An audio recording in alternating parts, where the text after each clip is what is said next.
Bajaj health care, इस पर नजर डालिए।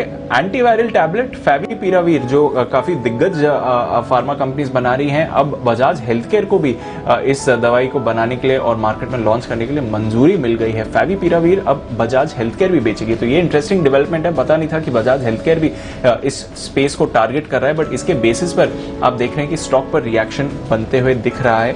लगभग 4% की तेजी बजाज हेल्थ केयर पर आपको आती हुई दिख रही है। फैविपिरावीर में इस कंपनी की भी एंट्री आपको होते हुए दिखी है। जैन साहब ने अपने जेम्स में इस काउंटर को आइडेंटिफाई किया था कुछ समय पहले, तो उन्हें ये स्टॉक पसंद है। आशीष कुकरेजा साहब भी इसके बारे में एक बार बात करके जा चुके हैं। बंसल जी, छोटा स्टॉक है, ज्यादा फोकस लिस्ट में नहीं आता, पर फैविपिरावीर बजाज हेल्थ केयर भी लॉन्च कर रहा है। जरा चार्ट्स देखकर बताएं। देखिए दीपांशु, चार्ट्स क्लियरली पॉजिटिव हैं और ये एकदम ब्रेकआउट के स्तरों पे ट्रेड कर रहा है। 544 इसका एक ब्रेकआउट का लेवल है। ब्रेकआउट ना भी हो तो भी स्टॉक को बाय करके चलना चाहिए। ट्रेंड क्लियरली पॉजिटिव है। और दीपांशु, एक चीज हैंडल करूंगा, जितने भी डॉक्टर्स कोविड में मतलब कि हिंदुस्तान में लगे हुए हैं, सब फाइजर खरीद रहे हैं। एक तो क्योंकि वो मेड्रॉल बनाता है और दूसरा सब लिंडे खरीद रहे हैं। बट टेक्निकली जो खरीदने की चीज है वो आपने भी कवर करी है, बजाज हेल्थ केयर। यहाँ पर फोकस करना चाहिए। यहाँ पर एक बड़ी री रेटिंग देखने को मिलेगी, तो बजाज हेल्थ केयर एक क्लियरली एक इन्वेस्टमेंट बाय टेक्निकली लगता है। और जैन साहब ने रिकमेंड करा हुआ है, तो फंडामेंटल्स भी बढ़िया होंगे। तो निवेश की राय है बजाज हेल्थ केयर पर। ओके, तो एक अपॉर्चुनिटी बनती हुई दिख रही है बजाज हेल्थ केयर। और बंसल जी डेफिनेटली जो इन मामलों में कड़ी पकड़ रखते हैं, वो कह रहे हैं कि नजर रखिए इस काउंटर पर, काफी फायदे वाली बात हो सकती है इस दवाई के लॉन्च पर। अब देखिए 8% ऊपर बजाज हेल्थ केयर आपको आते हुए दिख रहा है, तो डेफिनेटली खबर के इम्पैक्ट पर इस स्टॉक पर जबरदस्त एक्शन बनते हुए दिख रहा है। साथ ही अलेम्बिक फार्मा, जिसके अभी नतीजे आए थे, वहां पर और डेवलपमेंट आ रहा है। यूएस एफडीए की तरफ टाटा केमिकल में जो क्रैकडाउन आ गया, मुझे लगता है अभी वो रब ऑफ टाटा कंज्यूमर पे भी आएगा। 645 का करंट भाव है, इधर मैं एस्टिमेट करने की सलाह दूंगा, बेचने की सलाह दूंगा। 645 में बेच के 652 का ₹7 का रिस्क होगा। ऑन द डाउन साइड मुझे लगता है 330 तक के लेवल ओके, तो 630 लेवल नीचे के क्या बताएं मागले साहब? टारगेट 630 ना? 630।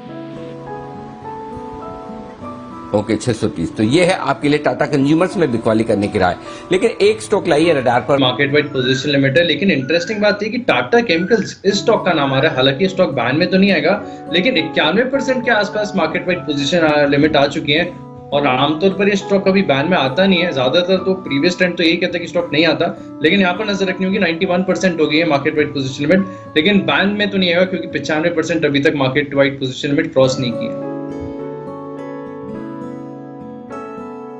ओके, तो टाटा केमिकल्स बैन में तो नहीं आने वाला है, हालांकि लिमिट्स यहाँ पर बढ़ती हुई आपको जरूर दिख रही हैं। और सन टीवी बैन में है और ये बना रहेगा। इसके पीछे वजह क्या है, वरुण बताइए।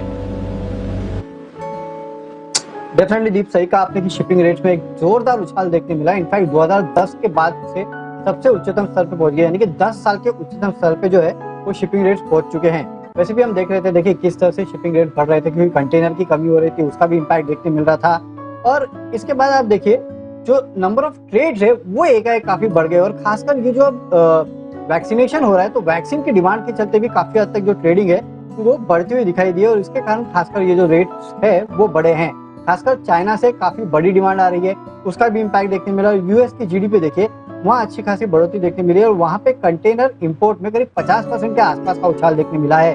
तो खासकर यूएस और चाइना, ये दो कंट्रीज है जो सबसे ज्यादा डिमांड को जनरेट कर रही है। इसके अलावा यूरोप से भी डिमांड जो है वो काफी अच्छी है। आपको याद होगा कुछ दिनों पहले वो एवर गिवन जो शिप जहाज जो अटक गया था वो तो निकल गया, लेकिन उसने एक्चुअली वो जो चैनल था उसके ट्रेड को काफी हद तक डिस्टर्ब कर दिया, क्योंकि काफी सारी शिप जो अटकी हुई थी।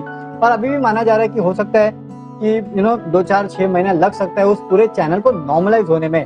तो क्योंकि वो चैनल भी थोड़ा डिस्टर्ब हो गया है, इसके लिए भी कहीं ना कहीं जो शिपिंग के रेट्स है उसमें बढ़ोतरी देखने मिली है। और एक्सपर्ट्स का मानना है कि आगे भी शिपिंग के रेट्स जो है उसमें इसी तरह का उछाल देखने मिल सकता है। इनफैक्ट मर्स्क जो है उसने तो अपना गाइडेंस भी बढ़ा दिया है। तो कहीं ना कहीं शिपिंग रेट्स बढ़ रहे हैं। कुछ अनफॉर्चुनेट रीजंस है, लेकिन कुछ डिमांड है जो बढ़ रही है, जिससे भी सपोर्ट मिल रहा है। लेकिन वरुण, ये जो वैक्सीनेशन की वजह से आप कह रहे हो कि डिमांड बढ़ रही, कंटेनर वैक्सीन तो फ्लाइट में जारी होगी ना, वो थोड़ी इसमें जहाज में जारी है, उसमें तो बहुत टाइम लग जाएगा। देखिए अनिल जी, हर जगह थोड़ी फ्लाइट में जाएगी, जहाँ जहाज पे पहुंचा सकते वहाँ जहाज पे भी पहुंचा रहे हैं ये लोग तो। अच्छा, तो वो भी अच्छा, दोनों जगह से चल रहा है क्या काम? मुझे लगा कि अब right. Okay okay okay, okay, तो दोनों तरफ से। और अच्छा, वो जहाज वाज तो बस वहां तो सब नॉर्मल है ना ट्रैफिक अभी स्वेज नहर में? नहीं अनिल जी, वहाँ पूरी तरह से नॉर्मल नहीं हुआ है ट्रैफिक। जो डिले हुआ था वो डिले नॉर्मलाइज नहीं हो पाया अभी तक, और कुछ एक्सपर्ट करेंगे 4-6 महीना लग जाएंगे उसको तो नॉर्मलाइज होने में। दिनों से नतीजों का इंतजार है। वागले साहब ने अभी अभी आपको खरीदारी की राय इस काउंटर पर दी भी थी।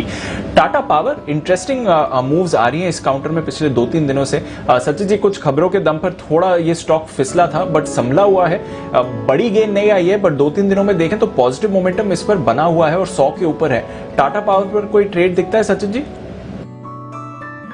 दीपांशु, मुझे लग रहा है यहाँ पर एक अच्छा बेस बनने की कोशिश हो रही है। जिस तरीके से इसने एक शार्प अपमूव दिखाई थी फरवरी के सीरीज में, वहाँ पर मुझे लग रहा है एक 100 के आसपास एक बेस बन रहा है। तो मुझे लग रहा है थोड़ा सा और कंसोलिडेशन होने के बाद अच्छे अपॉर्चुनिटीज ज़रूर बनेंगे, बट फिलहाल इमीडिएट बेसिस पे मुझे लग रहा है थोड़ा अवॉइड करना चाहिए। अगर डिक्लाइंस होते हैं 95 के जोन के आसपास, तो मुझे लग रहा है वहाँ पर खरीदारी करने का मन रखना चाहिए। स्टॉप लॉस आपको लगाना चाहिए अराउंड 90 के आसपास, एंड जो अपर बाउंड है वो लगभग अराउंड 115 के आसपास से का है। तो मुझे लग रहा है इसी पर्टिकुलर रेंज में 95 से 115, इसी पर्टिकुलर रेंज में थोड़ा और ऑस्किलेशन देखा जा सकती है इस पर्टिकुलर काउंटर में। तो इमीडिएट बेसिस पे नहीं, बट थोड़ा सा डिक्लाइन होने के बाद जरूर खरीदारी करने का मन रखिए 95 के नजदीक। तो थोड़ा कंसोलिडेशन है, मौका आपको जरूर देगा। पर आइए क्लोजिंग से पहले एक क्विक बिगुल जय ठक्कर के लिए